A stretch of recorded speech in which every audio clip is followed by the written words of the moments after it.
dia desse evento, né? Como o Murilo acabou de explicar para vocês. Ainda teremos a próxima semana.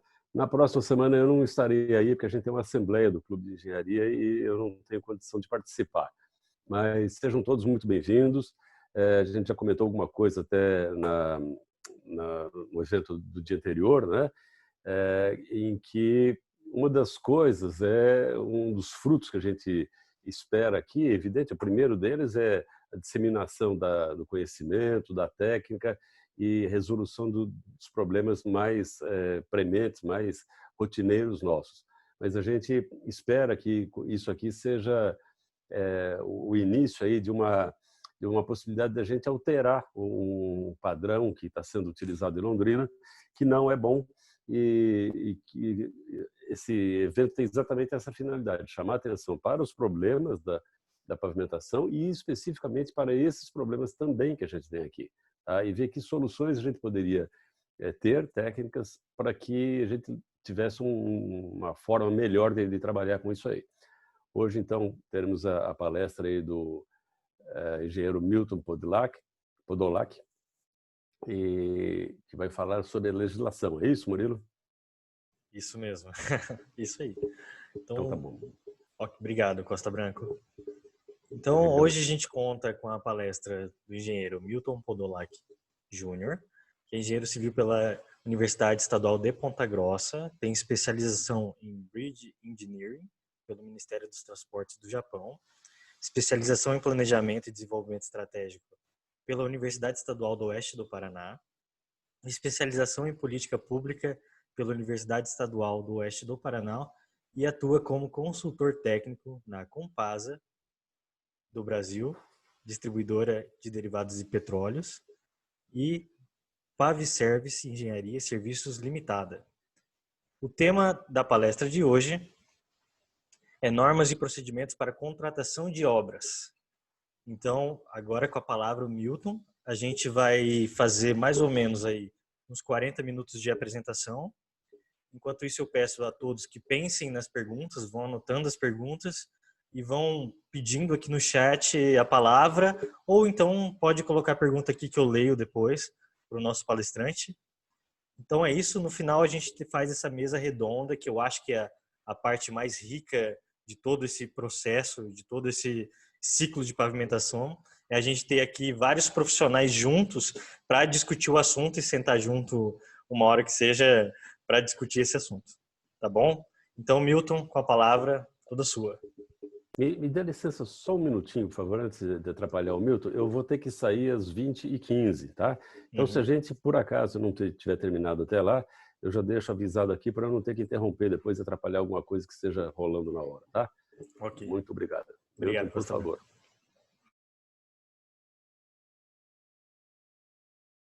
Espera aí que seu microfone está mudo. Oi. Escutam agora? Agora sim. Escuta agora, tá bom. Então, muito obrigado, Murilo, pela apresentação, pelo convite do Sinduscon Norte Paraná. Agradecer ao Carlos Costa Branco, presidente da CEAL, do Clube de Engenheiros e Arquitetos de Londrina.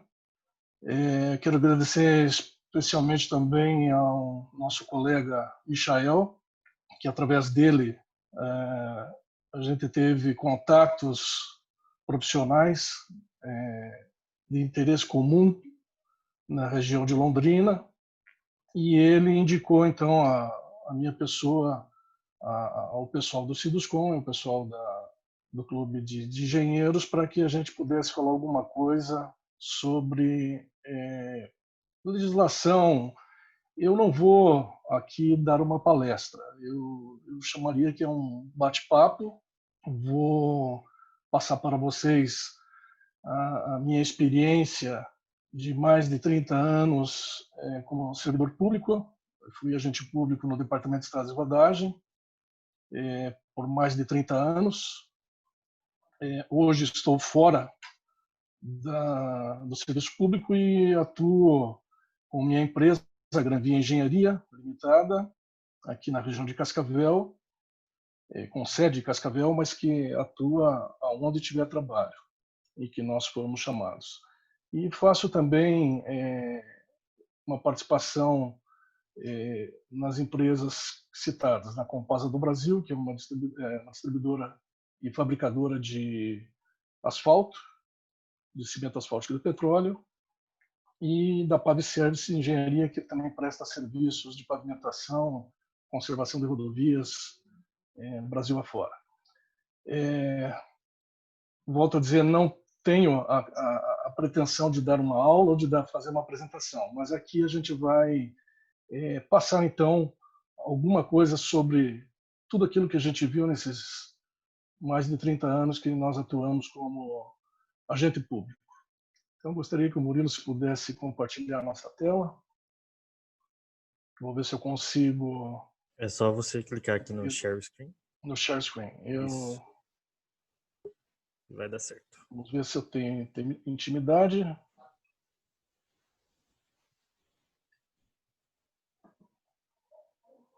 Ele tem um delayzinho mesmo.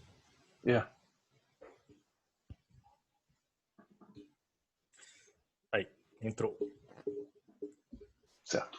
Isso. Então, como eu falei, Granvia Engenharia é a empresa que eu e o engenheiro André, que teve a oportunidade de fazer a apresentação dele na semana passada, falando de projetos, nós somos engenheiros dessa empresa e temos alguns colaboradores que trabalham conosco, mais 2 engenheiros que fazem a equipe, então, da Granvia Engenharia.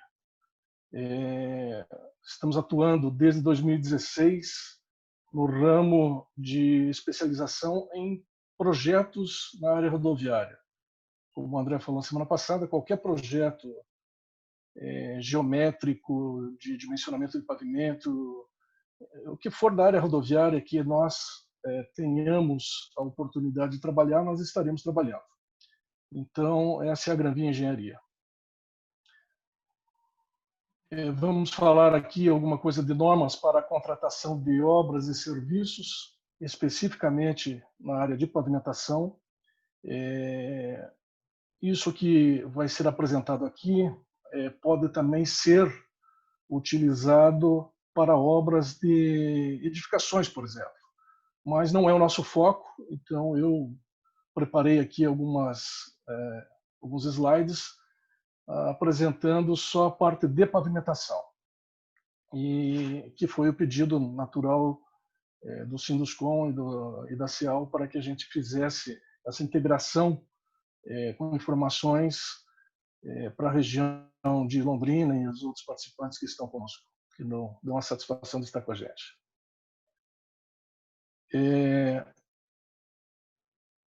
Vamos falar desses tópicos que estão aqui.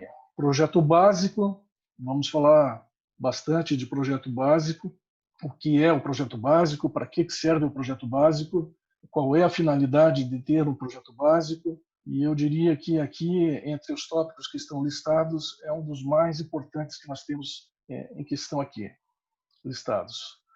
Vamos falar alguma coisa de projeto executivo, não vamos entrar muito em detalhes em projeto executivo, que creio que não é o caso para a gente dissecar assunto de projetos executivos. Vamos dar uma pincelada nessa questão de projetos executivos. Vamos dar uma ênfase boa também aos termos de referência, que nada mais são do que um documento balizador para que se monte uma licitação bem feita. Mais à frente a gente vai falar sobre isso. Vamos falar sobre orientações técnicas deste IBRAOP. Eu já vou explicar o que é o IBRAOP, mas já adianto para vocês que é o Instituto Brasileiro de Auditoria de Obras Públicas e que, com essas orientações técnicas, são grandes balizadores, nos dá grande orientação para fazermos os projetos básicos para ter uma licitação boa, uma licitação que atenda aquilo que a administração pública quer contratar. Vamos falar alguma coisa de Manual de Obras Públicas do Tribunal de Contas do Estado. Eu sintetizo aqui nesses dois tópicos do IBRAOP e do TCE, Tribunal de Contas do Estado, porque são eles que fazem a fiscalização do dinheiro público no âmbito do Paraná. Logicamente, tem o TCU e a CGU, a Controladoria Geral da União, que também fazem do dinheiro público da União. Mas eu vou dar mais ênfase aqui às orientações do IBRAOP e do TCE, que é o caso mais próximo da gente, mas se aplica também ao TCU e à CGU. Falar praticamente nada de lei de licitações, apenas quais são os modelos de licitações que existem na lei, especificações de serviços do DR e do DENIT, vamos abranger alguma coisa. E, por último, vou dar uma pincelada no decreto estadual número 140/2005, que é um decreto que preconiza normas e como seguir para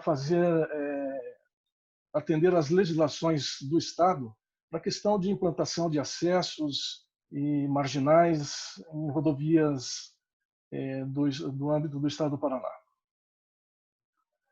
Bom, o IBRAOP, como eu falei, é o Instituto Brasileiro de Auditoria de Obras Públicas. O que esse IBRAOP tem a ver? São pessoas, são profissionais de todos os TCEs do Brasil. Ou seja, eles criaram esse instituto porque havia necessidade de tentar uniformizar dentro do Brasil as normas e aquilo que é preciso para que se faça uma contratação e faça-se um projeto básico para a contratação de obras. Então, são profissionais de engenharia, arquitetura e agronomia de nível superior que exercem atividades relacionadas à auditoria de obras públicas. Promovem o estudo, o debate das questões relacionadas às metodologias, critérios, técnicas e procedimentos que visem o aprimoramento da auditoria da engenharia, dos assuntos relacionados à auditoria de obras públicas. O que quer dizer tudo isso? São profissionais que, a cada certo período, eles se reúnem para promover estudos e debates de como cada um está fazendo a sua auditoria em obras públicas. Por que eu vou falar em auditoria de obras públicas? Porque toda e qualquer contratação de qualquer município ou do estado do Brasil, quando tem envolvido dinheiro público, este instituto e mais os tribunais de contas do estado, e aí principalmente os tribunais de contas do estado, dos estados, eles têm por obrigação de fiscalizar a aplicação do dinheiro público, para ver se está sendo bem aplicado. Então, esse IBRAOP, ele fez as orientações técnicas, e uma delas é a 01/2016, que fala sobre como uniformizar o entendimento quanto ao projeto básico. Como eu falei no início da minha apresentação, o projeto básico bem feito é o grande balizador de uma boa licitação. Então vamos lá, a orientação que nos dão para projeto básico. Ele define e uniformiza todas as instruções. O que é a definição de projeto básico? É um conjunto de desenhos, memoriais descritivos, especificações técnicas, orçamento, cronograma e demais elementos técnicos para a caracterização da obra a ser executada, atendendo às normas técnicas e à legislação vigente. Pois bem, como eu falei, o projeto técnico ele é o início de tudo. Você tendo um projeto básico, bem feito tecnicamente, pode ter certeza que lá na frente a contratação da obra ela será de êxito. Se não houver uma preocupação muito grande neste item de projeto básico, e mais adiante a gente vai falar de termo de referência, muito provavelmente as licitações e as contratações de obras terão algum problema lá na frente se não forem bem feitos. Então, um bom projeto básico e um bom termo de referência fazem com que teremos sucesso na contratação de obras públicas. O que esse projeto básico deve ter? Ele deve estabelecer com precisão, e essa palavra aqui é chave, com precisão, não é por hipótese, por achismo, por intuição. Tem que ser com precisão. E dar os elementos construtivos, todas as características, dimensões, especificações, essa palavra aqui também é chave, especificações, as quantidades de serviços e materiais, custos e o tempo necessário para a execução da obra. Todos esses elementos do que compõem o projeto básico devem ser elaborados por um profissional legalmente habilitado, sendo indispensável o registro da sua respectiva RT, a identificação, evidentemente, do autor do projeto, a sua assinatura em cada uma das peças gráficas e documentos produzidos. Pois bem, esses elementos construtivos, as características seriam elencados, todos os serviços, né, que deve ter na obra que vai ser contratada, com as suas dimensões e especificações, tem que ser feito por um profissional que tenha conhecimento de causa.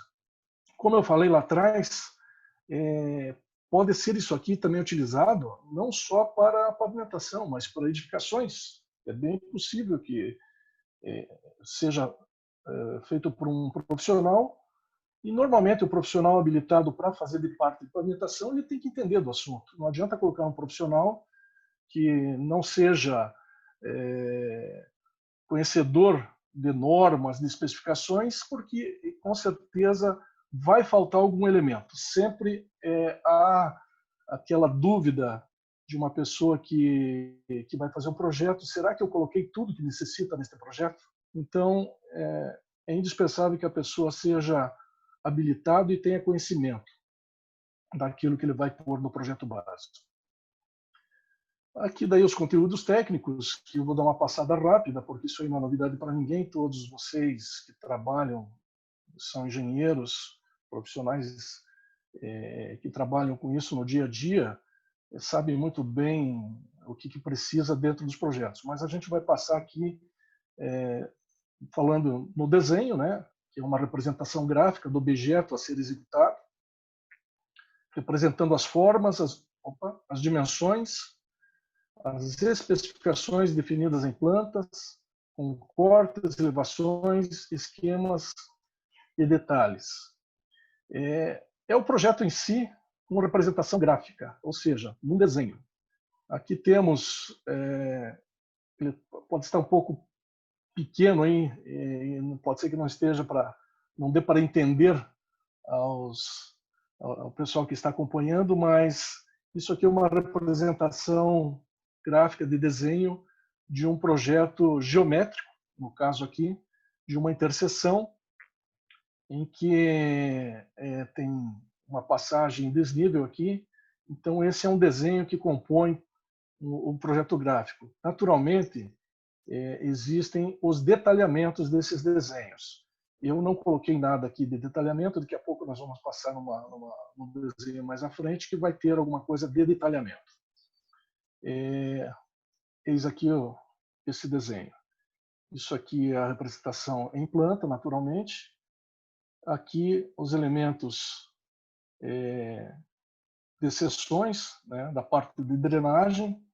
No caso deste projeto aqui, foi um projeto de implantação de um dissipador de água de uma cooperativa na região de Matelândia, que tinha que passar pela rodovia e fazer a dissipação das águas no terreno ao lado, do vizinho, do outro lado da rodovia.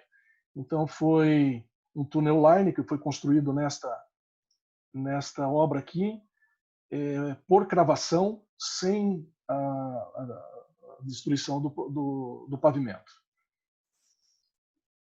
Aqui uma outra representação gráfica de um simples acesso, a qual tem os desenhos necessários de canteiros, taper de entrada, taper de saída, as seções transversais de pavimento, detalhamento de meio-fio junto ao pavimento, enfim, aquilo que precisa para que haja uma boa leitura para aquela pessoa que for construir a obra de pavimentação. Aqui é outro desenho com a mesma coisa, com outros tipos de corte e as informações necessárias. Eles estão numa escala pequena aqui, mas evidentemente que vocês são conhecedores sempre na escala 1:1000, para que você tenha uma boa leitura dos projetos. Dentro ainda do projeto básico, o memorial descritivo, que todos sabem, mas vamos lá. Tem que ter uma descrição detalhada do objeto projetado, na forma de texto, onde são apresentadas as soluções técnicas adotadas, bem como suas justificativas necessárias ao pleno entendimento do projeto. É aqui que vai contar a história de tudo que está aqui para trás, do como você vai fazer. Então, um memorial descritivo é importantíssimo para que aquele que está interpretando os desenhos de projeto possa ter em detalhes escritos aquilo que você precisa para você conseguir fazer a execução da obra. Especificações técnicas. Esse é um item importantíssimo também a ser observado, porque todo e qualquer projeto, para qualquer serviço que for contratado, deve ter a especificação técnica daquele serviço. Então, no teu projeto básico, você vai elencar inúmeros serviços que necessitam para uma obra de pavimentação, começando pela limpeza de terreno, a terraplanagem, a drenagem, a parte de pavimentação propriamente dita, sinalização, obras complementares, enfim, tudo que precisa para uma obra de pavimentação, você vai necessitar de, neste projeto básico, colocar as especificações de cada serviço. E nessas especificações, você vai ter lá como deve fazer cada serviço.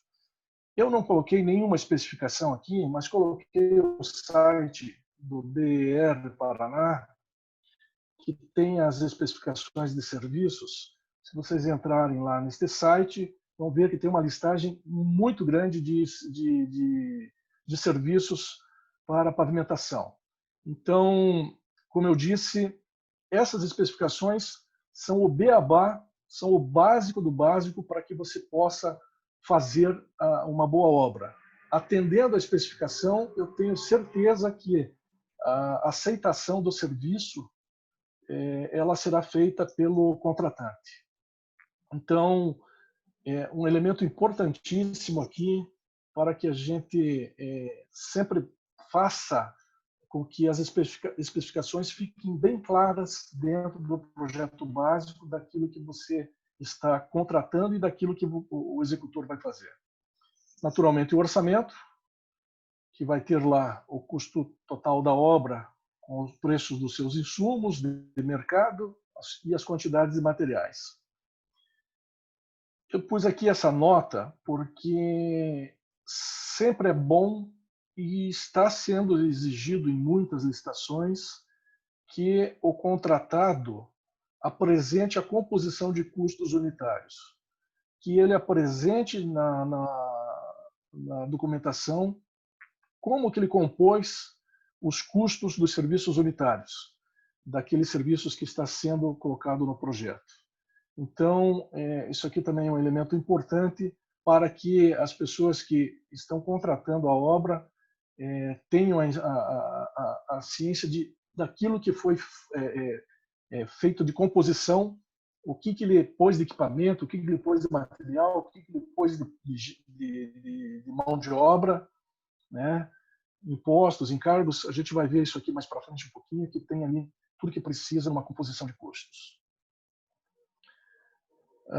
Uma planilha de custos e serviços, né? Essa planilha sintetiza o orçamento e deve ter, como eu disse anteriormente, a discriminação de cada serviço, a sua unidade de medida, a quantidade que está em projeto, o seu custo unitário e o seu custo parcial. E lá no final, na última coluna, evidentemente, o custo total orçado daquele projeto. É uma planilha simples, mas que é importante para você visualizar em números aquilo que está sendo colocado em projeto. Um desenho é uma coisa, uma planilha de custos e serviços é outra, totalmente diferente, que a gente tem a noção exata daquilo que está sendo proposto a executar dentro do projeto, executar na obra em si. Composição de custos que eu falei. Então, define o valor financeiro a ser despendido na execução do respectivo serviço. E é elaborada com base em coeficientes de produtividade, de consumo e aproveitamento de insumos e seus preços coletados em mercado. Devem conter, no mínimo, a discriminação de cada insumo, a unidade de medida, a sua incidência na realização do serviço, o seu preço unitário, o seu custo parcial e o seu custo total. Do que nós estamos falando? Como eu citei há pouco, quais são os equipamentos que vão ser necessários para a execução de uma obra de pavimentação?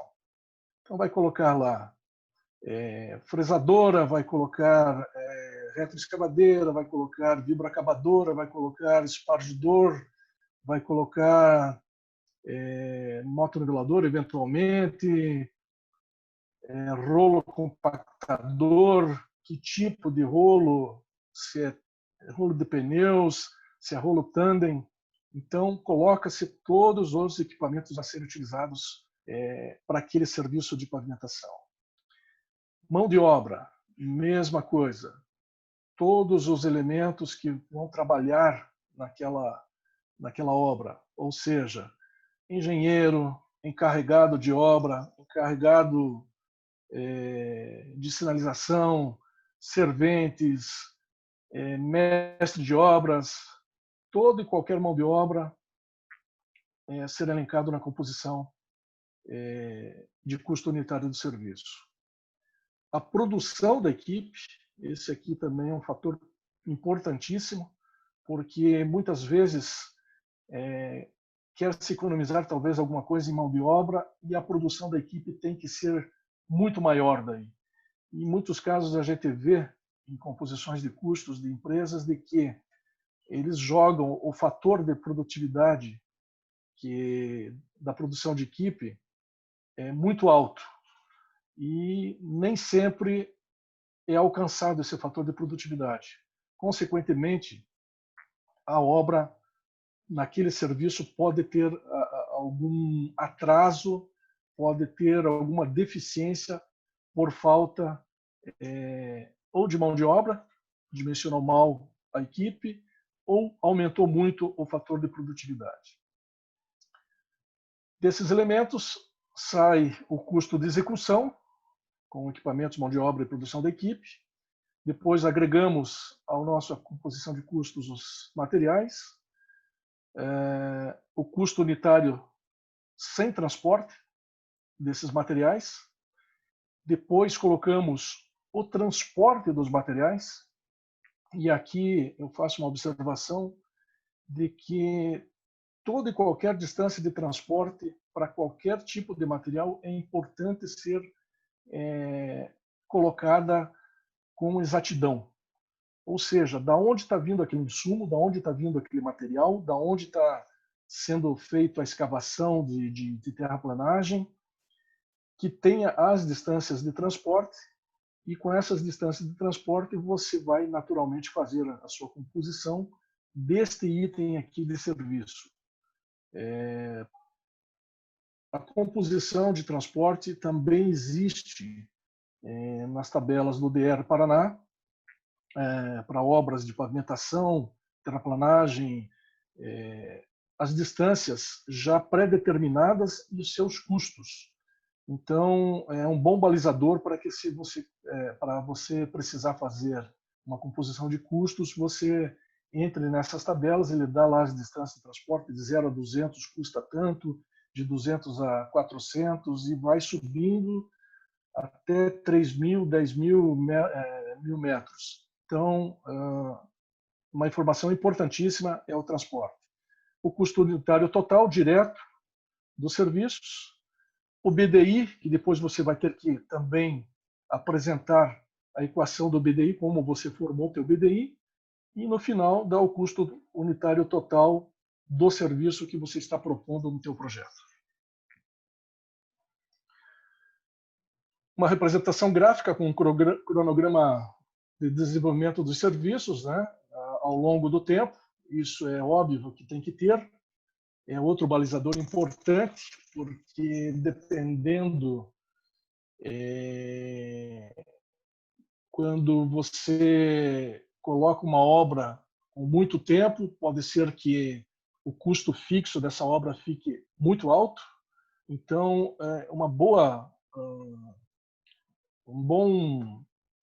me fugiu a palavra agora, mas montar um bom cronograma físico também te ajuda a ver ao longo do tempo como que essa obra vai ser desenvolvida nas várias etapas que tem da obra, desde, como eu falei lá, da limpeza até, no final, se for o caso, o paisagismo.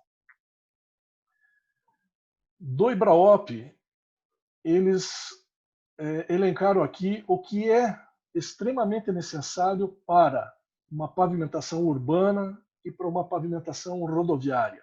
Então, os técnicos do TCE, dos tribunais de contas, uniformizaram esses elementos que estão aqui para que se peça o mínimo possível, aliás, o mínimo necessário para um projeto básico bem feito. É um levantamento topográfico bem feito, plano altimétrico, tem que ter o projeto geométrico, o projeto de pavimentação, e até 2018 não se pedia dimensionamento de pavimentos para pavimentação urbana. Você fazia o teu projeto e jogava alguns elementos que você achava que devia ter na pavimentação, ou seja, base de brita graduada, base de rachão, subbase de brita de BGS ou de brita com cimento, enfim, você colocava dentro do teu projeto os elementos e não precisava apresentar dimensionamento. Hoje, o TCE, em obras do governo do Estado do Paraná e obras de prefeituras, no caso de projetos que se apresentem por prefeituras ou do governo do Estado, tem que ter o dimensionamento de pavimento. Projeto de drenagem, projeto de sinalização viária, projeto de iluminação e projeto de paisagismo. Aí acrescenta-se a esses elementos aqui, para uma pavimentação rodoviária, acrescenta-se a desapropriação, o projeto de terraplanagem, o projeto de obras especiais e projeto ambiental. Então, para a pavimentação urbana são esses elementos, para a pavimentação rodoviária, estes elementos, com mais estes que estão aqui. Eu quero só voltar aqui no dimensionamento do pavimento, porque eu quero fazer um parênteses da palestra do engenheiro André da semana passada, que foi comentado sobre a questão uma portaria do decreto municipal do município de Londrina, que faz alusão ao projeto deles conforme critérios que eles estabeleceram, o município de Londrina estabeleceu. Eu não sei se existe alguém hoje que está conosco aqui da Prefeitura de Londrina, mas eu gostaria de dizer que são atribuições, são eu poderia dizer que são elementos que você coloca naquela portaria que você está supondo que pode acontecer.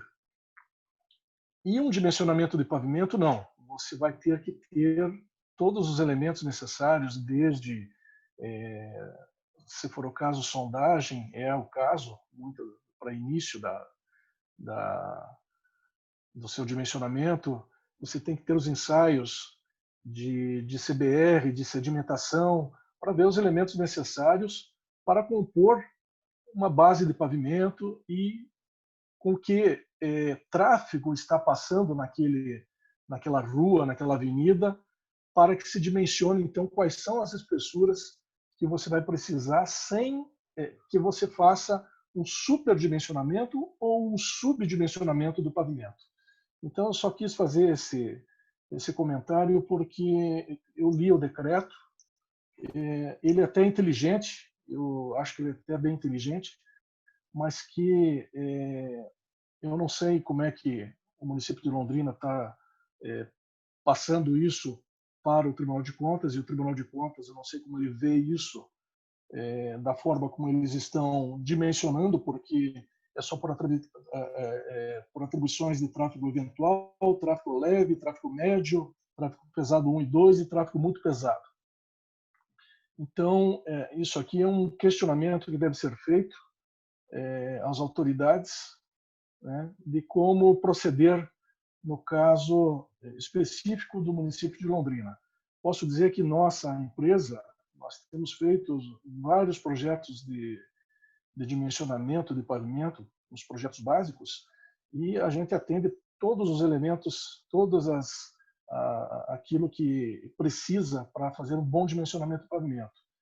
Como eu disse anteriormente, não se exigia isto, agora exige-se e a gente tem feito, e graças a Deus, pelo que a gente tem conversado com as prefeituras da onde a gente fez projeto, esses projetos que nós fizemos de dimensionamento, eles estão funcionando muito bem, aguentando muito bem o tráfego que foi dimensionado para eles. Vou passar rapidamente aqui sobre o projeto executivo, porque o projeto executivo já é para obras mais específicas, né, de implantação de rodovias, principalmente, porque aí precisa de um estudo de tráfego, fazer contagem de tráfego, aquilo que o engenheiro André falou a semana passada. Começa tudo por uma boa contagem de tráfego, sendo ela com todas as categorias de veículos que passam, que deverão passar por aquela via, né, seja estrada, seja avenida.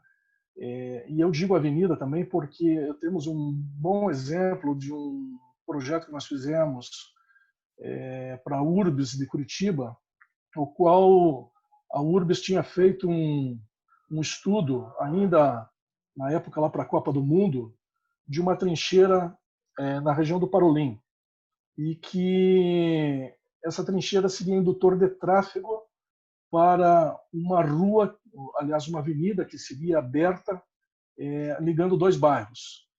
E nós, junto com os nossos parceiros de Curitiba, que fizemos o projeto, nós fizemos sim a contagem de tráfego para a determinação do possível tráfego que fosse passar naquela avenida depois que abrisse aquela trincheira e abrisse uma perna de rua, uma perna de avenida que ligaria dois bairros. Então foi importantíssimo ter o estudo de tráfego.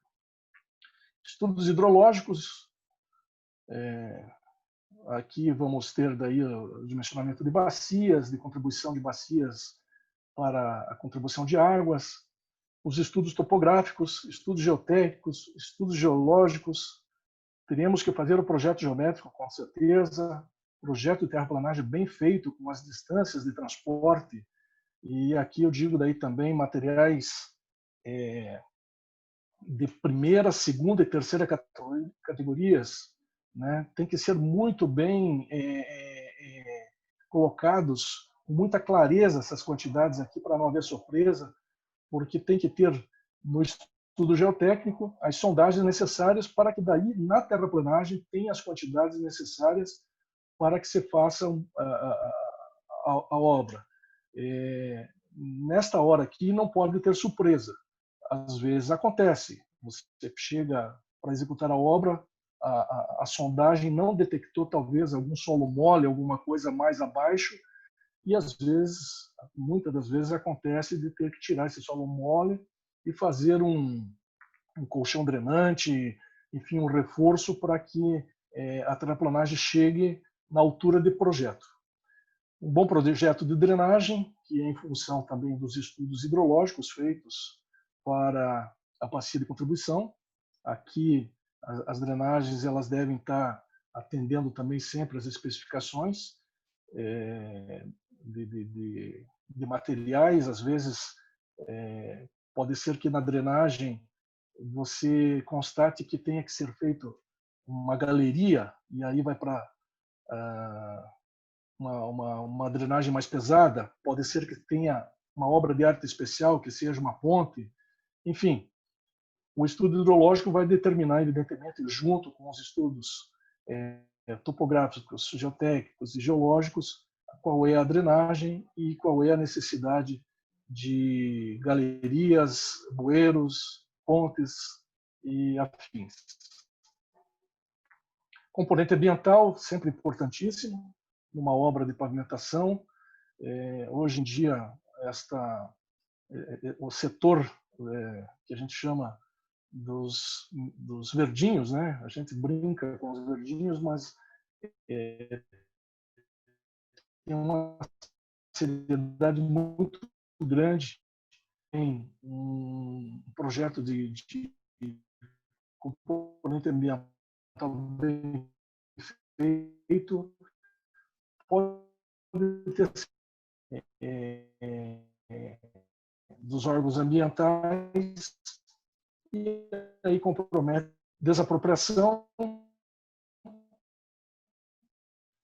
Importantíssimo fazer daqui de obra. Se você não tiver feito a desapropriação, você não consegue fazer absolutamente nada. A gente é conhecedor de casos de vamos deixar a desapropriação para depois e vamos fazendo, e à medida que vai fazendo a obra, as pessoas vão se interessando pela obra e vão liberando para a gente fazer. Não é bem assim, pessoal.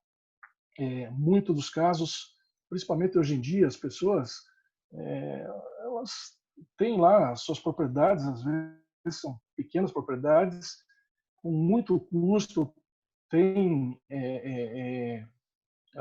o ganha-pão, né, de sua propriedade, planta alguma coisa naquela propriedade e, de repente, vai chegar e vai passar uma estrada por cima da propriedade da pessoa e acaba com aquele negócio da pessoa. Então, se não houver uma desapropriação bem feita, legal e justa, você não terá uma boa obra também e nem conseguirá fazer a obra. E, por fim, o orçamento dessa obra. Eu pus aqui algumas fotos que eu vou passar rapidamente no laboratório de pavimentação. Eu pus essas fotos porque daqui a pouco a gente vai falar sobre fiscalização de obras e execução de obras. E para uma boa execução de uma obra, você tem que ter um bom laboratório. Então, um laboratório completo, ele custa caro, sim. Uma empresa para montar um laboratório não é muito fácil, não é qualquer empresa que às vezes se dispõe a gastar montando um grande laboratório que tenha necessidade de tudo, mas tem que ter o mínimo necessário para que você consiga também ter a análise de laboratório para aquilo que você vai levar para a pista. Então, todos os equipamentos necessários para que você tenha os ensaios de laboratório, traga as amostras de campo para ser analisado. E aí eu falo não só ter um laboratório, mas como também, evidentemente, tem que ter um bom laboratorista. Se você não tiver esse elemento é importantíssimo. Um bom laboratorista, pode ser que também você tenha feito ensaios errados e qual determinam a você alguns erros que possa estar em projeto ou alguns erros que possa estar em execução. Uma execução bem feita, a empresa naturalmente vai estar cuidando da qualidade dos serviços para não ter um retrabalho, e nessa hora o laboratório e o laboratorista são pessoas fundamentais para que você obtenha a qualidade da obra. Eu sempre digo o seguinte: o contratante ele quer uma obra de qualidade e o empresário, o executor, quer ter lucro. Tem que ter os dois lados, né? Uma obra bem feita, com qualidade, e fazendo com que a empresa que está executando tenha lucro, sim, pelaquilo que está fazendo. Hoje em dia, a gente vê muitas empresas que não se preocupam com esse tipo de questão de ter um laboratório a gente vai dar um jeito, a gente pega de outro, a gente contrata de outro e, às vezes, o insucesso pode ser grande. E isso pode custar muito caro, tanto para o executor como para o contratante. Então, aqui, passando umas fotos de um laboratório completo. Agora vou entrar no manual para contratação de obras e serviços de engenharia. Esse conteúdo ele está disponível no site do TCE Paraná. Depois, lá nas últimas telas, você vai ter todos os sites que eu vou estar relacionando desses documentos que a gente está conversando aqui, aonde encontrá-los. Então, a gente vai falar um pouco agora sobre esse manual de contratação de obras e serviços de engenharia. O objetivo desse manual é para orientar as entidades dos órgãos da administração pública quanto aos procedimentos a serem adotados na execução de obras, desde a sua licitação até a construção, passando pela elaboração de projetos e, finalmente, pela respectiva fiscalização da obra. Esse manual também é do TCE e eles levam à risca esse manual. Quem achar que pode não ser fiscalizado pode ter certeza que está enganado. Hoje, o TCE Paraná, posso dizer com muita segurança, que eles estão bem equipados, tanto de equipamentos como de pessoas, para a fiscalização de obras públicas. Então, existem vários engenheiros, economistas, administradores, advogados, contabilistas, eles chegam com uma equipe de 10, 15 pessoas, às vezes, 2, 3 caras, tudo sobre uma obra. Então, eu oriento as empresas de que, quando forem contratadas, deem uma lida antes neste manual do TCE, porque certamente eles estão com estrutura agora para fazer fiscalizações. E a gente tem acompanhado, teve a oportunidade de acompanhar algumas situações, a fiscalização deles, eles te deixam você ficar de lado olhando, mas quem faz todos os procedimentos são eles. Eles usam, às vezes, a estrutura da empresa com o laboratório ou contratam uma empresa terceirizada para o próprio Tribunal de Contas para que façam as análises, façam as sondagens e as análises do laboratório para as obras públicas. Então, pessoal, importantíssimo se atentarem nisso aqui. O que você recomenda para um bom projeto para que não haja problema? Recomenda-se que haja um bom planejamento sempre, para ver quais são as reais necessidades dessa obra. Então, como eu falei, é sempre importante ter nos municípios, nas prefeituras ou no governo do estado, um departamento responsável por planejamento. E este departamento, quando eu trabalhava no DR Paraná, por 30 e tantos anos que eu já falei, existia uma assessoria de planejamento que cuidava de planejar a obra antes de qualquer coisa, para elaborar os projetos, elaborar os orçamentos, as especificações de serviços que seriam colocados naquele projeto, os materiais que seriam colocados, e daí, caso não tivesse todos os elementos, as pessoas necessárias neste departamento, ainda contrataria uma empresa especializada para elaborar estes serviços, ou seja, contrataria uma empresa consultora. Às vezes nem sempre tem dentro de um órgão, de um município, de uma prefeitura, todos os técnicos necessários para fazer um bom projeto. Então, às vezes, é necessário, sim, contratar um serviço especializado para a elaboração dos projetos. Eu chamaria sempre de o contratado para ajudar ao gestor público a ter um bom projeto. O que é preciso nesse planejamento? A real necessidade da obra, se a obra realmente ela vai atender com infraestrutura comunidades, cidades, bairros,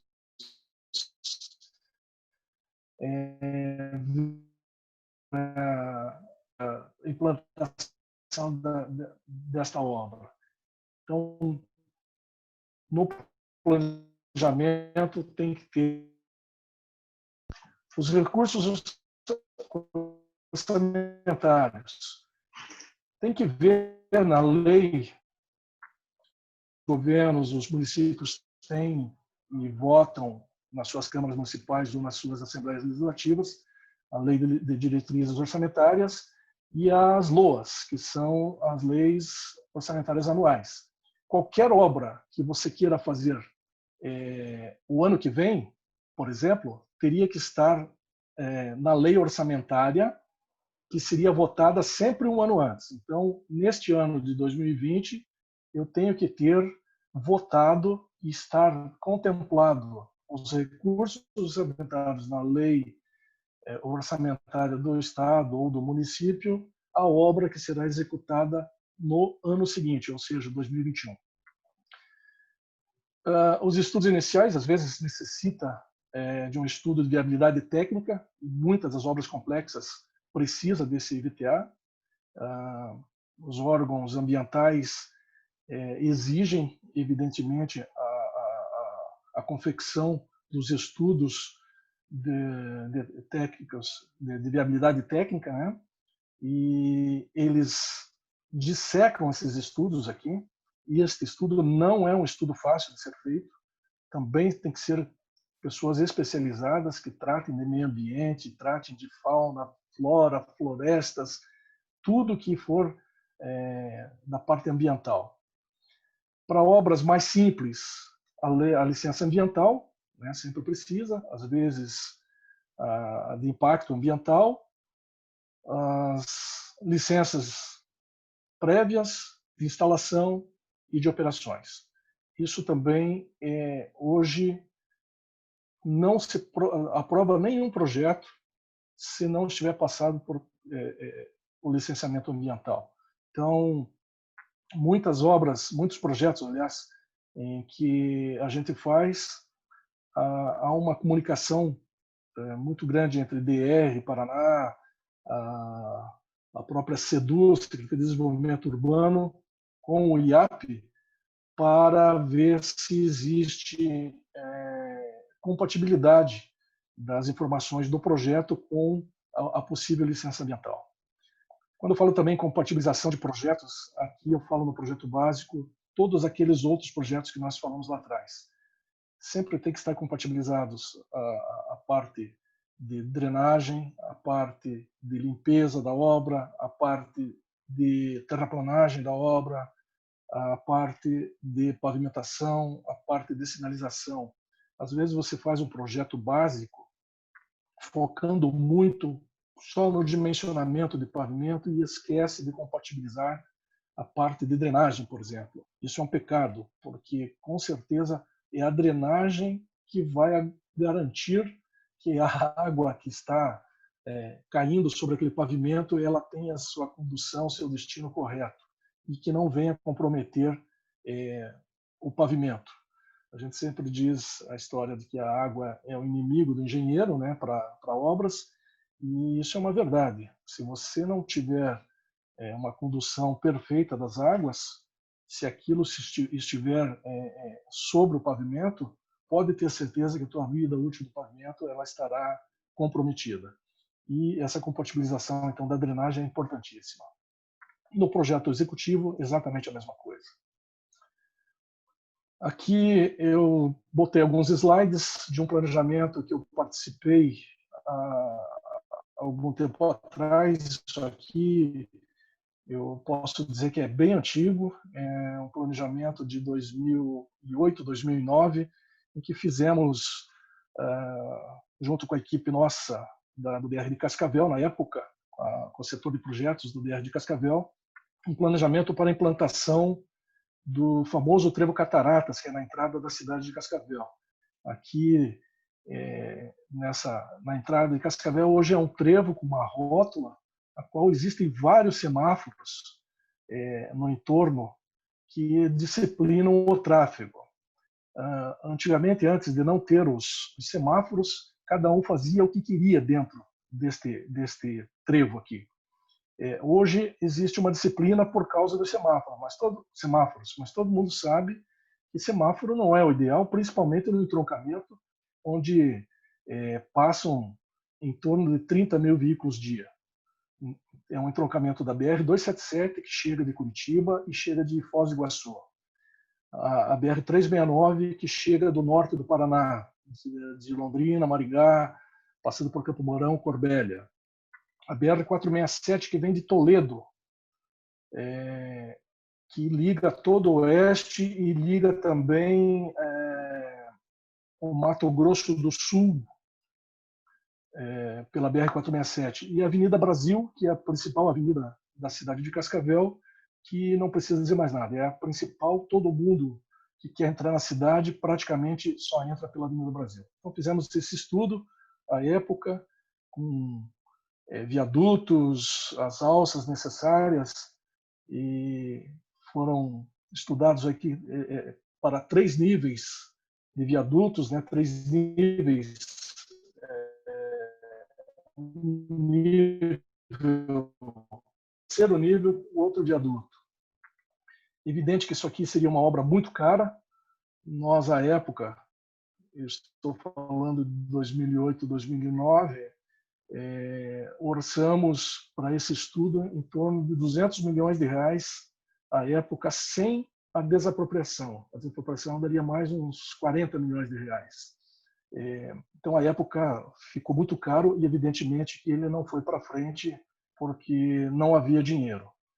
Hoje, já existe um outro estudo, esse aqui ainda é o estudo de 2008, 2009, mas hoje a concessionária ela está terminando o projeto, um acordo de leniência que teve com o Ministério Público, e esse projeto vai ser finalizado, e esta obra então está nesse acordo de leniência, e aí é em 2 níveis apenas, com trincheiras e alguma coisa de viaduto. Eu não tenho conhecimento para estar falando sobre o projeto, não participei dele, mas pelo que a gente viu, alguma coisa é para atender então as necessidades dessa interseção de Cascavel. Vou falar um pouco de licitação rapidamente, que não é assim o nosso escopo, mas faz parte da legislação. As licitações são regidas pela Lei 8666, aqui está errado, tem um 0 a mais, é de 1993, e ela pede, dentro dessa lei, o projeto básico, um termo de referência, um orçamento detalhado, as especificações e as normas de execução e, por fim, um contrato.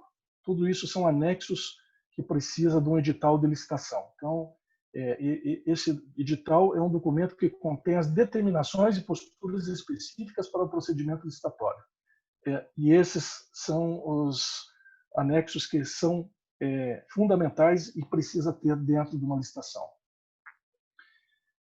Para a licitação de obras, os valores hoje correspondem à carta convite 330 mil, tomada de preços até 3 milhões e 300 mil, concorrência acima de 3 milhões e 300 mil, dispensa de licitação até 30 mil reais.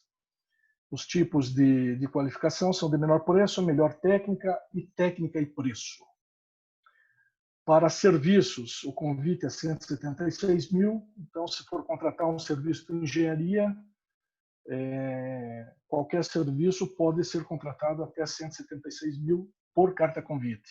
Tomadas de preço 1.430.000, concorrência acima de 1.430.000 e uma dispensa de licitação de R$ 17.600. Quais são as modalidades, então? O convite caracteriza-se pela participação de no mínimo 3 interessados, cadastrados ou não no setor de licitações do município, e eles têm que ser expressamente convidados ao certame. Então, não adianta chegar um lá que queira participar de uma carta convite, se ele não foi convidado, ele não está apto a participar, então, desse certame de licitação. Na tomada de preços, a modalidade somente serão admitidos interessados previamente cadastrados, ou seja, tem que ter cadastro no órgão ou no SICAF, mas normalmente é no órgão, tem que atender vários quesitos de admissibilidade para poder participar do edital, e que dentro desse edital, logicamente, quem for interessado tem que atender, observada sempre a sua qualificação.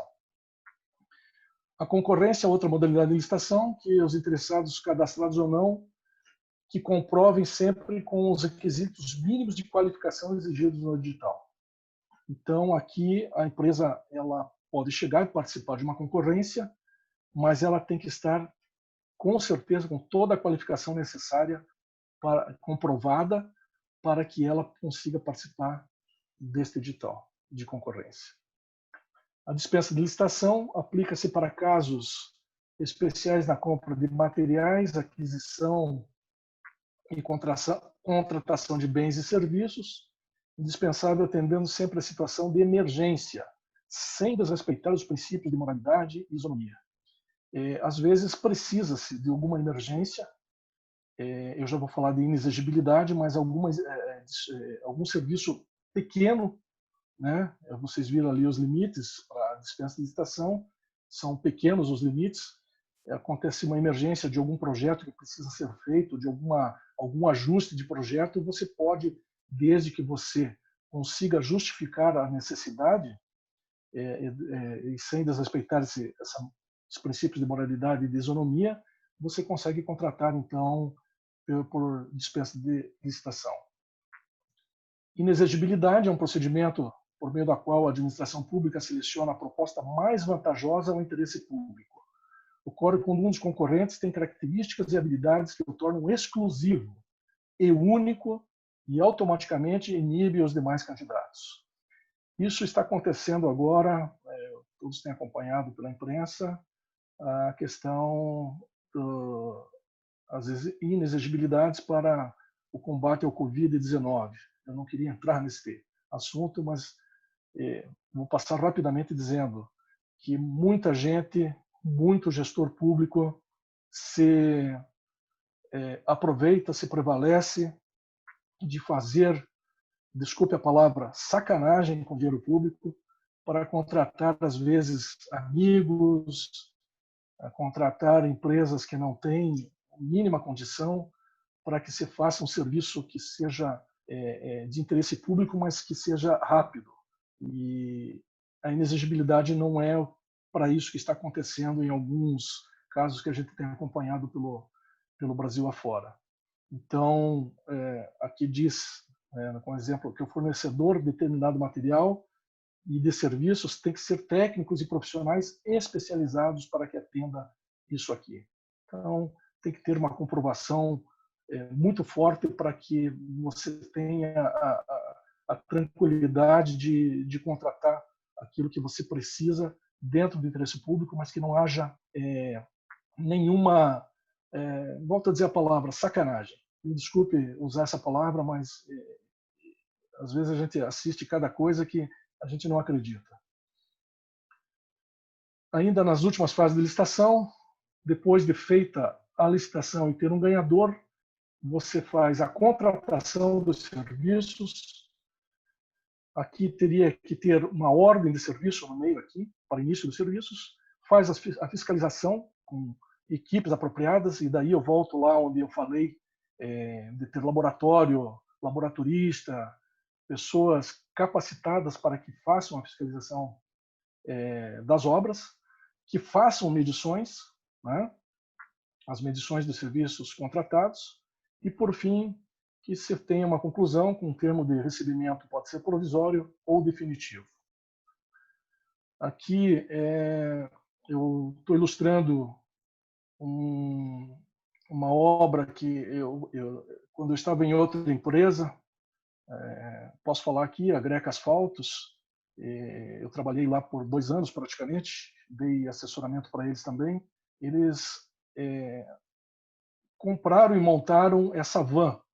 Essa van aqui é um laboratório móvel para fazer o acompanhamento da qualidade das obras. Então aqui a gente está vendo uma pista implantada, que está na base, né, na base imprimada, e com certeza posteriormente viria aqui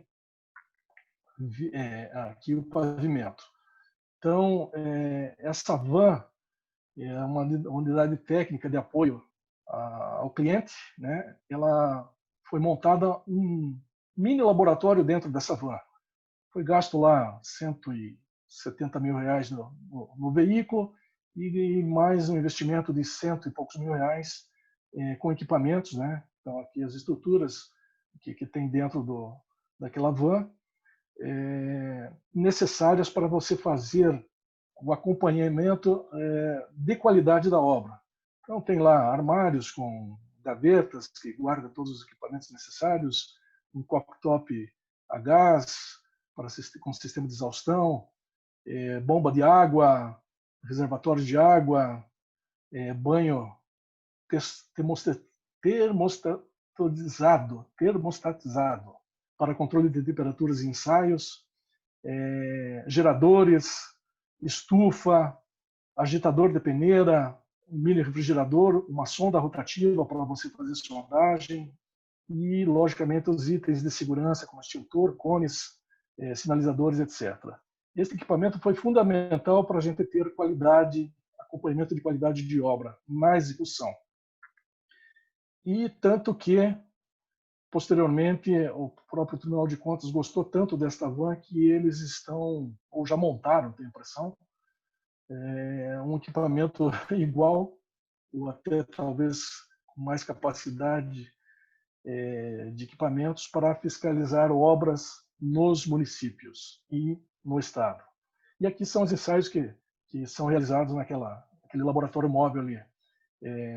Ensaios de asfalto, né, de emulsões, então aqui de penetração, ponto de amolecimento, recuperação elástica, viscosidade, peneiramento, desemulsibilidade, mistura de cimento, resíduo, teste de resíduo, daí dos agregados, granometria, equivalente de areia, adesividade, laminalidade, densidade, e das misturas asfálticas, extração de bitume, via Rotarex, a densidade aparente dos corpos de prova, extração de granometria. Isso aqui você consegue fazer lá na obra. Logicamente, se você coletar o material, você pode também levar para o laboratório, que eu mostrei lá atrás, as fotos, e fazer todos os ensaios lá. Mas aqui já dá uma dimensão daquilo que, de repente, você tem que mandar parar alguma coisa. Olha, está acontecendo alguma coisa aqui diferente, vamos parar para ver o que está acontecendo, e você já tem o resultado na hora ali. Não precisa esperar o laboratório central fazer os ensaios. Aqui fazendo uma sondagem com sonda rotativa para extrair corpo de prova. Aqui outro ensaio de frasco de areia. E aí voltamos nos modelos de licitação. Eu não sei como é que eu estou de tempo, Murilo. Oi, Milton, a gente está tranquilo em relação ao tempo, tá? Então tá bom. Voltando então aos modelos de licitação, temos ainda o leilão. Não vou entrar em nuances de leilão, de dizer detalhes de leilão, porque são coisas bem específicas e muito pouco utilizado, vamos dizer assim, pelas administrações públicas. Já o pregão eletrônico, ultimamente tem sido utilizado, tanto eletrônico como presencial, a qual você faz os teus lances, né, ou por computador, evidentemente com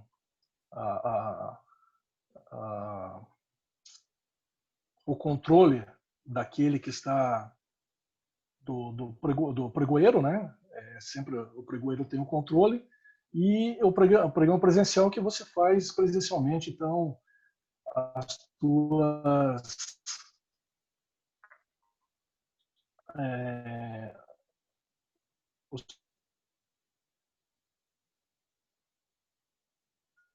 seja para consultoria, seja para projetos, seja para obra. Outro tipo é concurso. Este também é pouco utilizado, de ter contratações por concurso. E aí eu vou entrar aqui em dois regimes, o regime diferenciado de contratação e o regime de contratação integrada, que é dois regimes que foram instituídos para obras da Copa do Mundo. O Congresso Nacional votou dentro da Lei de Licitações, da 8666, e acrescentou, então, essas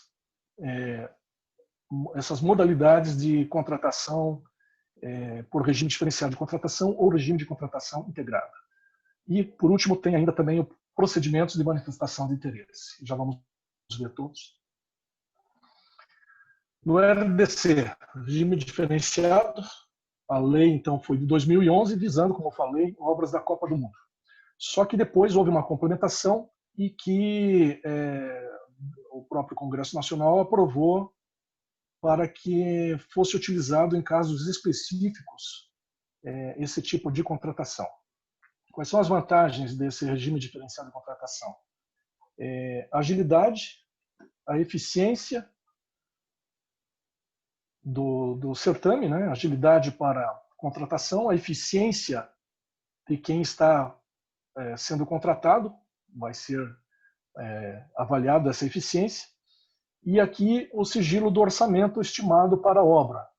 Então, aqui o contratante ele tem, logicamente, um orçamento estimado da obra, mas ele não divulga este orçamento, e as empresas elas então têm que estudar o projeto e ver qual é a necessidade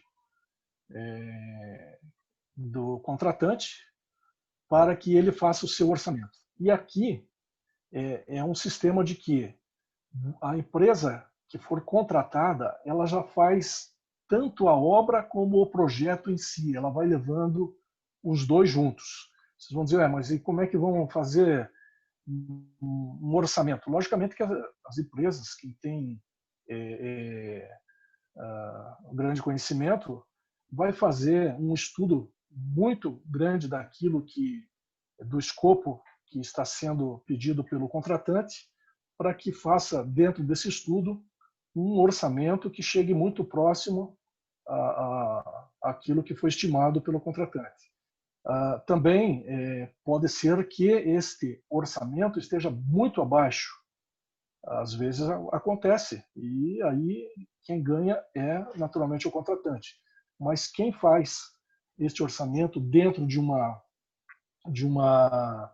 estudo que ele estará fazendo junto da obra ou projeto é, então, a empresa contratada. E aqui faz também parte do regime de diferenciado de contratação, a contratação integrada, que é isso que eu falei.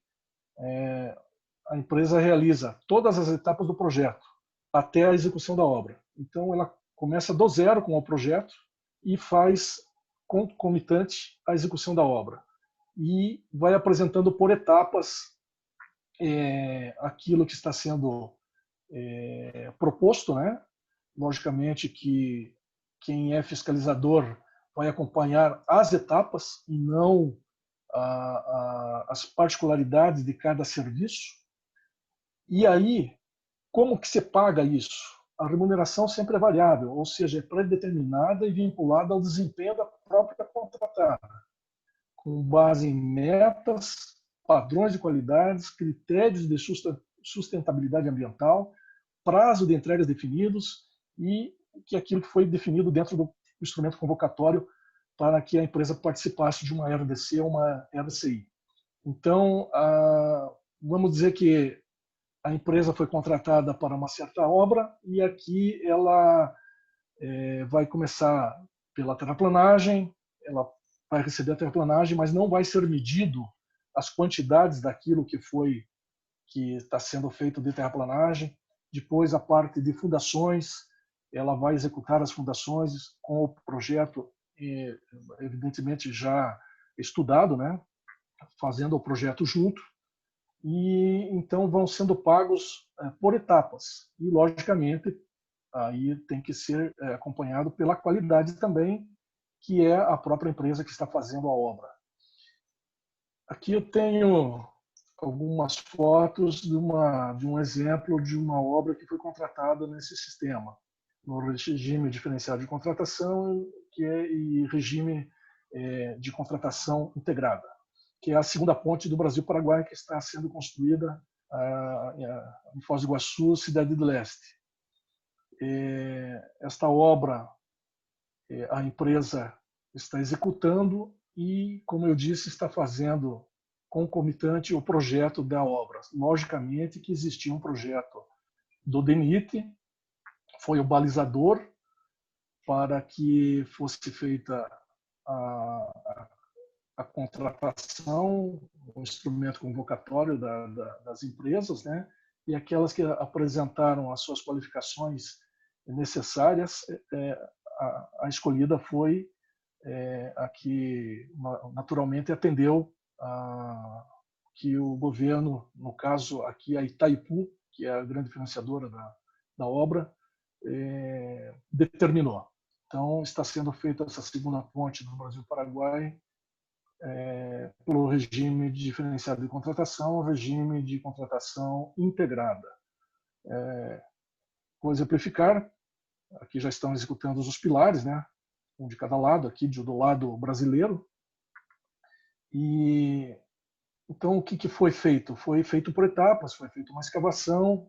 Eu não estou acompanhando a obra, viu, pessoal? Isso eu tenho informações de pessoas que estão diretamente ligadas à obra e eu sempre como muito curioso e querendo saber como as coisas acontecem, eu tenho pegado algumas informações com colegas que estão participando da fiscalização. Então foi feita a escavação, pagou-se a escavação, foi feitas as fundações dos pilares, pagou-se as fundações. Não houve medição de, por exemplo, concreto ou ferragem ou qualquer outro tipo de material que foi usado nas fundações. Já era no escopo do item fundação para pagamento desse tipo de obra. Depois, o corpo do pilar, né?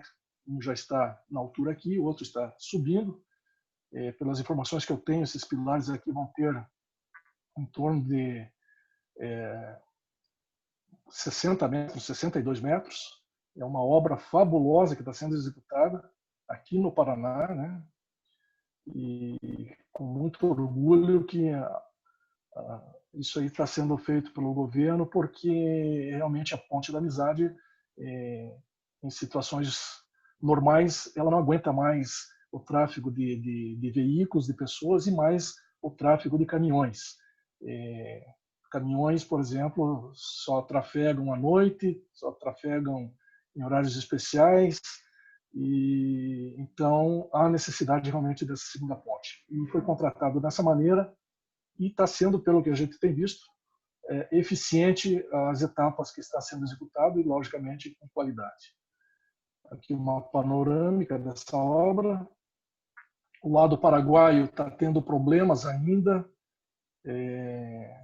só fizeram alguma coisa de limpeza, mas está tendo problema por causa questão de importações de materiais. Mas isso, segundo as pessoas que estão envolvidas na obra, está sendo resolvido, porque, como disse, é Itaipu que está financiando grande parte da obra. E como ela é binacional, a tratativa é com os dois governos, brasileiro e paraguaio. Mas, pelo que os colegas me informaram, por problemas de materiais que são oriundos do Brasil e questão de impostos que não foram ainda acertados pela legislação paraguaia, então ainda não se iniciou as fundações e pilares do outro lado, mas que Resolvido isso, vai também ter as mesmas condições que está sendo feita para o lado brasileiro.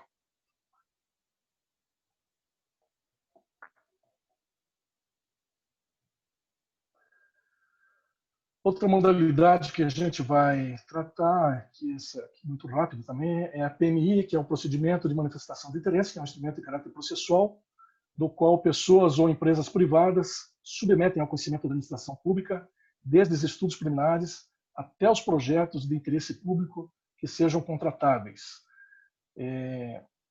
Quais são esses procedimentos? Tem um chamamento público, né, para quem quiser contratar.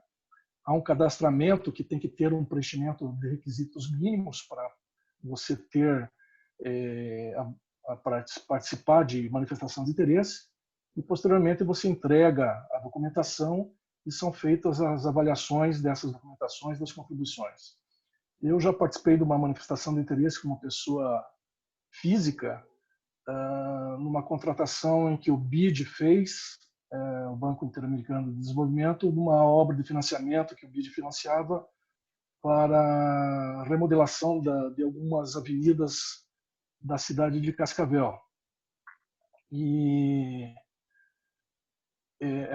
o BID fez o chamamento e eu me cadastrei, né? Eu apresentei a documentação que eles exigiam, e aí vai tanto de currículo como de acervo técnico para aquilo que eles precisavam para acompanhamento da obra, supervisão e fiscalização da obra.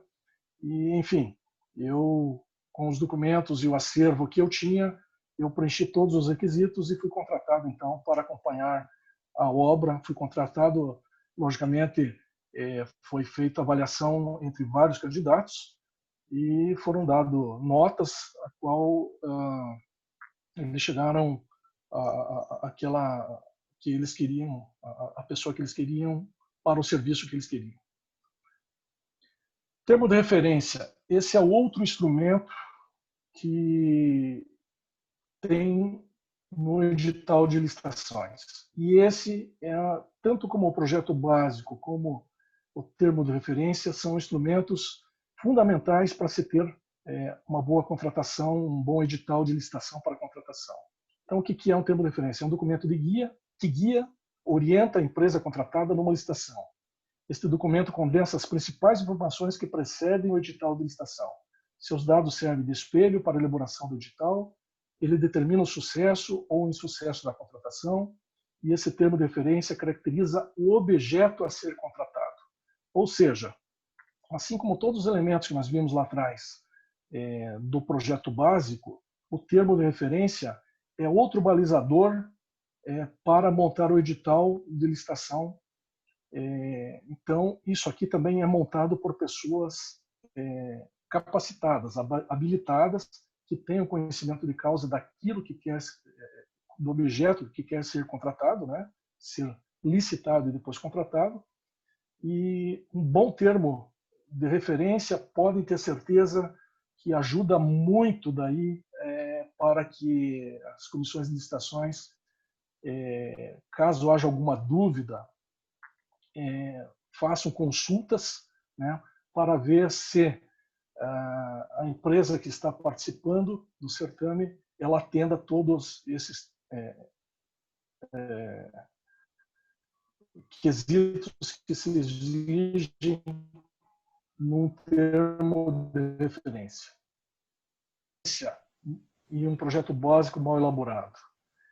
Essas frases aqui eu tirei de um advogado, mas que não é uma linguagem comum, usual, que a gente trata, né? Engenheiro normalmente não tem essa linguagem, então eu vou ler para vocês aqui.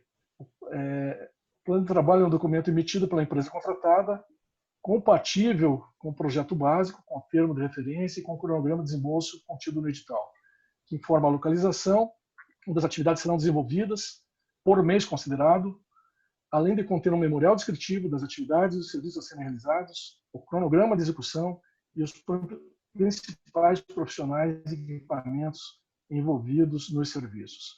Esse plano de trabalho você apresenta depois que já está contratado. A empresa vai dizer que forma que ela vai executar aquela obra. E neste plano de trabalho, então, ele é entregue logo depois que você recebe a ordem de serviço, que você já está contratado e você vai receber a ordem de serviço, você entrega 15 dias depois este plano de trabalho. Nestes elementos, você vai contar a história de como você vai executar aquilo que você está contratado. Livro de ocorrências, livro de registro de ocorrências. Sim? Mais 2 minutinhos para Tá encerrar. bom, estou terminando. Um documento para que você tenha o registro pelas duas partes, ou seja, do executor ou do contratante, dos fatos relevantes, observações pertinentes, de forma direta ou indireta, que venha a ter com a execução dos serviços. Então, é um livro que você vai registrar tudo que for relevante para a obra. Esse livro de registro de ocorrências ele também é exigido hoje pelo Tribunal de Contas do Estado. Se você tiver o livro de ocorrências e não tiver nada escrito nele, pode ter certeza que você vai ser cobrado por isso. Isso daí eu falo tanto para o agente público como para o executante. As especificações de serviços é um conjunto de especificações que definem os processos, os materiais, os procedimentos construtivos, tecnológicos e critérios para medição e pagamento dos serviços. Essas especificações, como eu citei lá atrás, estão dentro do site do DR e eu gostaria que quem for curioso ir lá, entrar no site do DR, pôr lá especificações de serviços e materiais e você vai ver a forma como se definem os processos de serviço, de materiais, tem tudo lá. É a Bíblia para você executar cada serviço. E, finalmente, eu coloquei esse decreto número 140/2015, que nós, da empresa Granvia Engenharia, trabalhamos bastante com isso, que é um decreto do governo do Estado do Paraná, do DR do Paraná, que visa padronizar os procedimentos técnicos e administrativos necessários para a ocupação das faixas de domínio das rodovias por pessoas. Quem quiser construir alguma coisa, lindeira a rodovia, tem que obedecer esse decreto 140. Quais são os tipos de ocupação dessa faixa de domínio? Pode ser por travessia, né? Às vezes quer atravessar, como eu falei lá no início, um túnel line sob a rodovia, ou uma longitudinal, que pode ser uma fibra ótica, posteamento de energia, ou qualquer outra ocupação. E aqui daí tem os tipos, né, de ocupação, que pode ser de rede de transmissão, distribuição de energia elétrica, cabos digitais, de telecomunicações, redes de água, emissários de esgoto, emissários de drenagem, gasodutos, oleodutos, polidutos, projetos comerciais e projetos industriais. Eu só citei este decreto porque muita gente não conhece, às vezes, isso, compra uma área na beira da rodovia achando que pode fazer qualquer coisa lá, gasta um dinheiro danado comprando aquela área e, no fim, talvez a pessoa não possa construir aquilo que precisa com um projeto seguro. Então, eu só estou citando esse decreto que existe e que o DR do Paraná e o DENIT exigem e fazem cumprir para que tenha-se acessos rodoviários e implantação de marginais com segurança. Então, existem várias normas também dentro desse decreto a serem seguidas. Eu só quis citar isso porque para conhecimento das pessoas. As referências estão aqui, depois o Murilo vai disponibilizar um material.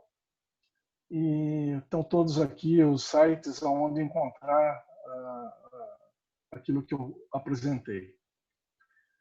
E, por fim, quero agradecer novamente, então, ao Sinduscom Paraná Norte, na pessoa do Murilo. Seu presidente é o Sandro Nogueira, é isso, Murilo? Isso mesmo, Sandro Nóbrega. Nóbrega, desculpe. Sandro Nóbrega, agradecer o convite de vocês, de estar participando e tendo a oportunidade de passar alguma coisa da nossa experiência.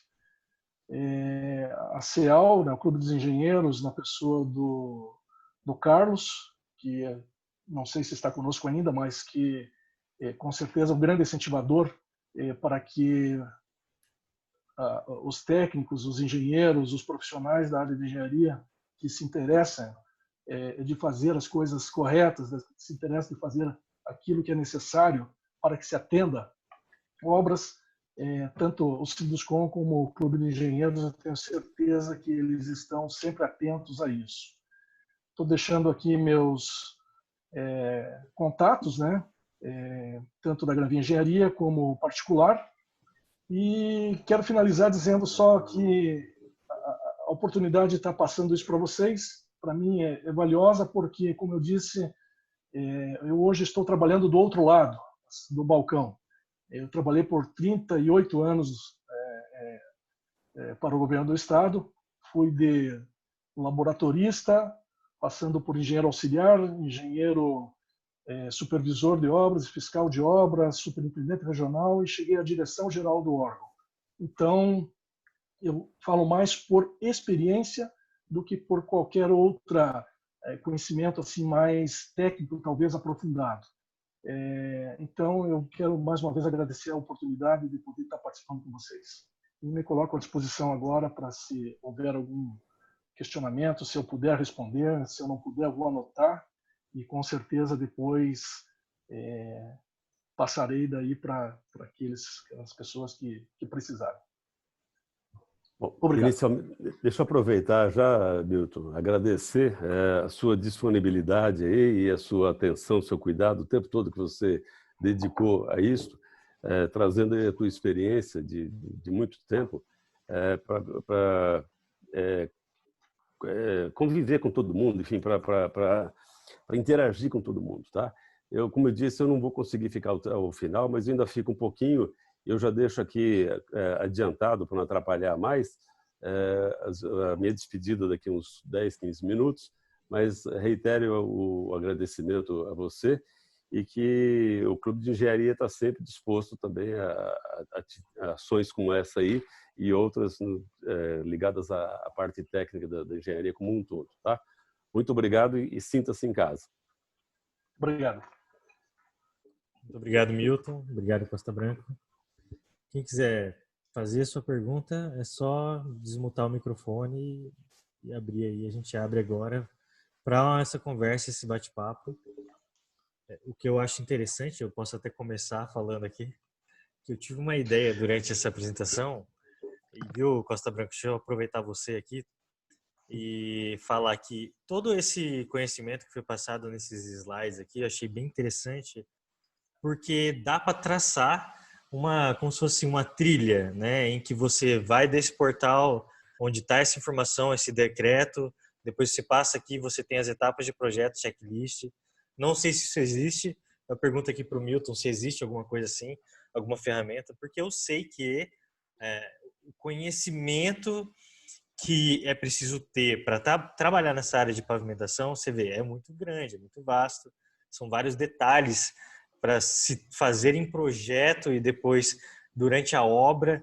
Então, o que o Milton falou em determinado momento é que existe alguns decretos aí que enrijecem muito esse processo e eles não deixam tão claro mais o papel do projetista e de quem está acompanhando a obra.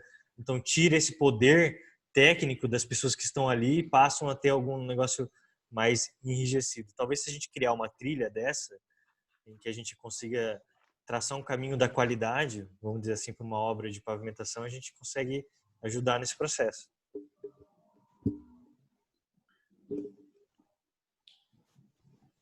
Perfeito. Eu volto a só falar aqui dessa parte da orientação técnica, né, do IBRAOP, esse OT01, aqui também está errado, viu, pessoal? Me desculpa. OT01 2006 IBRAOP, é de 2006, eu pus 2066. Me perdoem. Me perdoem. Essa orientação técnica é disponível, é um checklist bem básico, viu, Murilo? Se você entrar lá e pegar aqui na orientação técnica, você vai ver que tem, posso dizer assim, vou chutar, tem 20 itens ali, não sei se é isso, eu posso até depois ver, mas vocês terão oportunidade daí de pesquisar. Tem os itens desapropriação, daí vem lá projeto geométrico, projeto de terraplanagem, projeto de drenagem, projeto de pavimentação, tudo que precisa, tem os itens ao lado desta orientação técnica, daquilo que precisa para um projeto básico. Então, é bem claro, bem fácil. E isso, volto a dizer, o Tribunal de Contas do Estado tem solicitado o atendimento aos municípios. Eu não sei como que o município de Londrina está fazendo. Não vou ficar tentando achar problemas em coisas que eu não sei, não estou acompanhando sempre no dia a dia. Eu trabalhei em todas as regiões do estado. Infelizmente, só não trabalhei na região de Londrina. Gostaria de ter trabalhado na região de Londrina. Hoje a gente trabalha para terceiros, né, para cooperativas e algumas prefeituras aí da região, mas aqueles que a gente tem trabalhado, Murilo, a gente tem se preocupado em atender esse escopo que tem na orientação técnica. É um checklist muito fácil. Eu não pus ele todo aqui, mas vocês vão ver que é tranquilo. Já até coloquei o link aqui no chat para quem quiser abrir. Realmente tem umas tabelas muito boas lá. Mas Michael quer falar alguma coisa? Boa noite, Milton. Boa noite, Murilo. Boa noite. Professor. Eu vejo assim, Londrina é um polo, né? Trata-se de um polo. E quando ele diminui a engenharia como um todo, as cidades pequenas também vão nesse rumo, né? Vamos dizer assim. Quando ela cria uma portaria, que aí você vê a dificuldade, Milton, você é uma pessoa que tem esse currículo, não ter sido convidado para nenhum tipo de obra ou um dimensionamento de pavimentação, uma fiscalização. Por quê? Porque a partir do momento que você põe uma portaria, você vai iniciar uma obra, você não tem informação de laboratório, no sentido de você não ter um ensaio de Proctor que foi feito ali para dimensionar aquele pavimento, a umidade que você tem que trabalhar, um grau de compactação que você tem que atender ali no solo, e um CBR que você tem que atingir em cada momento da obra ali, em cada fase de obra, em cada especificação ali.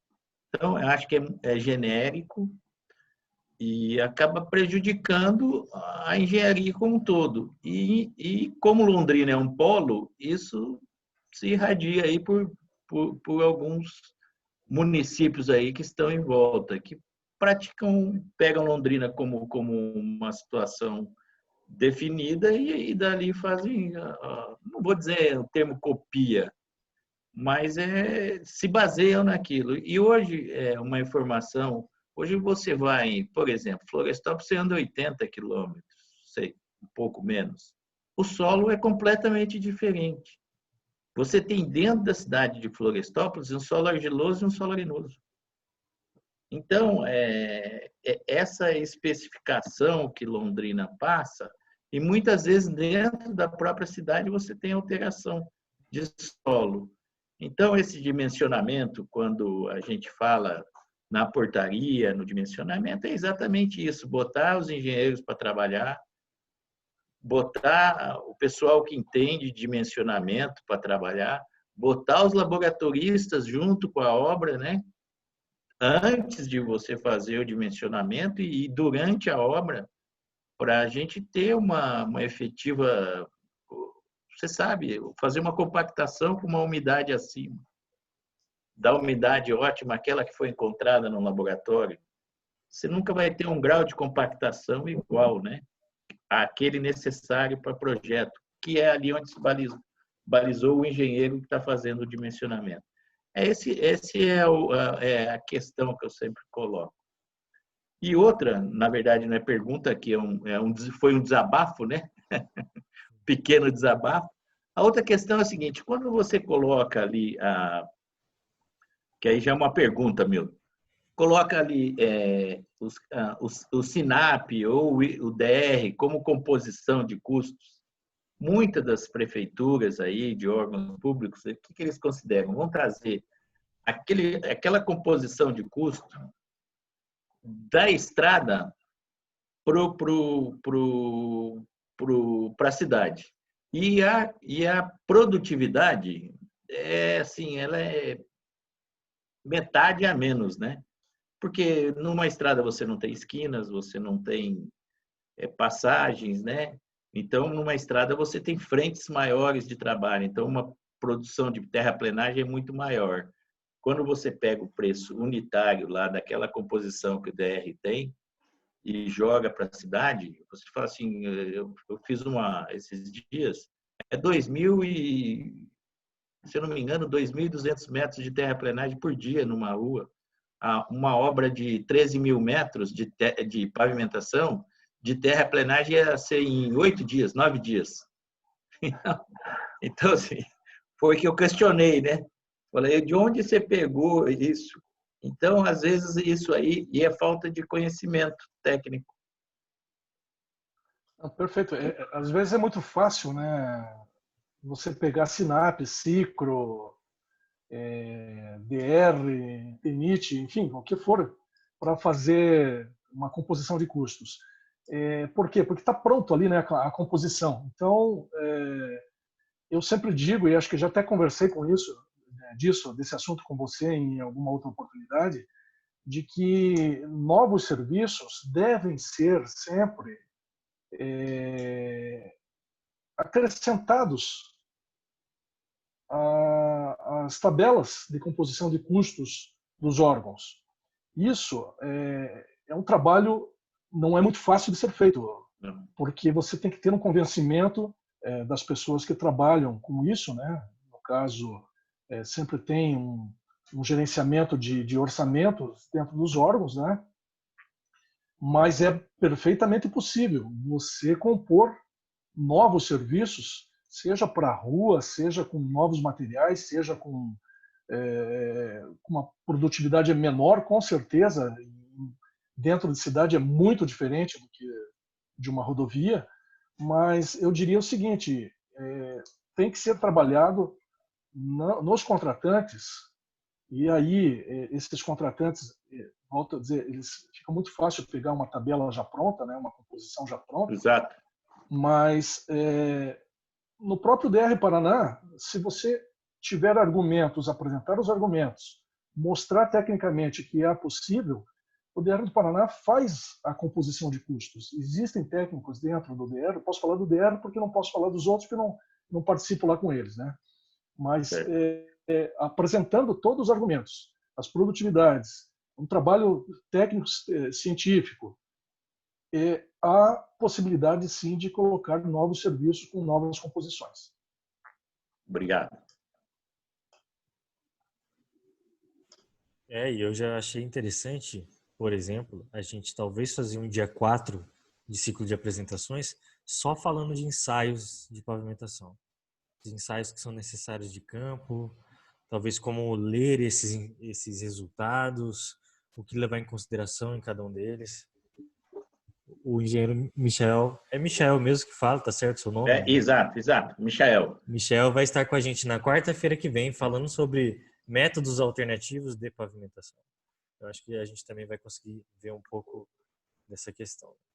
Alguém aqui no chat falou que, sem esquecer também do custo de sinalização, que na cidade é muito maior a sinalização para uma obra, né? E realmente né? Desviar todos os trânsitos e pedestres e tudo. Sim, perfeito. Sinalização, para você fazer uma obra dentro da cidade, você tem que desviar tráfego sempre, né? No meio do mato, quando você está fazendo alguma obra de rodoviária, você faz um caminho de serviço, desde que não encalhe os transeúntes lá, está passando. De vez em quando joga uma brita por cima e passa. Agora, na cidade, não. A cidade você tem que sinalizar com desvios e fazer uma boa sinalização, porque às vezes uma sinalização péssima atrapalha mais do que não ter. Às vezes as pessoas se viram melhor sem ter uma sinalização do que ter uma sinalização péssima que não mostre nada para os usuários da rua. Eu vou citar aqui um exemplo rapidamente aí de Maringá. Ontem estive em Maringá e estão fazendo uma obra ali dentro da cidade e eu já passei umas 2, 3 vezes ali. A primeira eu passei e eu me virei sozinho. Na segunda eu passei e eu não conseguia passar, não sabia para que lado eu ia. E ontem eu fui lá, digo, vou tentar de novo por aqui, vamos ver. Ontem estava uma sinalização espetacular que não tinha como você errar. Você não ia se perder de jeito nenhum. Muito bem. Tem mais alguém que queira fazer algum comentário, uma pergunta? O momento é esse. Senão a gente já está encaminhando aqui para o encerramento. Eu acredito que esses slides vão ficar, a gente pode disponibilizar, né, Milton? Sem dúvida.